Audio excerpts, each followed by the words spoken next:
Birthday treat দেওয়ার জন্য মা আমাদেরকে নিয়ে যায় গ্লেসিওতে। এটার লোকেশন জামালখানে। এটাতে কম বেশি প্রায় সবারই এখন ভিজিট করা হয়ে গেছে।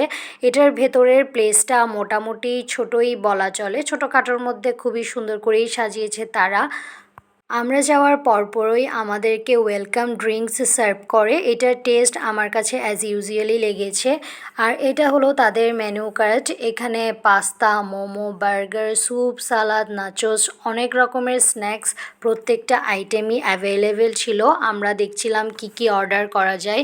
আমরা এখান থেকে অর্ডার করেছিলাম স্পাইসি চিকেন নাচোস, যেটা 1:2 পোর্শনে আছে। এরপরে নিয়েছিলাম আমরা হানি চিকেন সালাদ, যেটাও 1:2 এরপর নিয়েছি পাস্তা, ইতালিয়ান পাস্তা। তাদের প্রত্যেকটাই কিন্তু 1:2 পোর্শনেই রয়েছে, কোয়ান্টিটিটা ভালো পরিমাণেই আছে। জুসও ছিল অনেক রকমের অ্যাভেলেবেল। এরপর মিল্কশেক, সাথে ওয়াফেল অ্যান্ড কফি, সব কিছুই অ্যাভেলেবেল আছে। এরপর আমরা গিয়েছিলাম বীর চট্টলা। এটা নিয়ে তো আর এক্সট্রা করে কিছু বলার নেই, কম বেশি সবাই চেনে অ্যান্ড সবার যাওয়া হয়েছে। প্রত্যেকটা খাবারের রিভিউ আমি অন্য আরেকটা ব্লগে শেয়ার করব আপনাদের সাথে।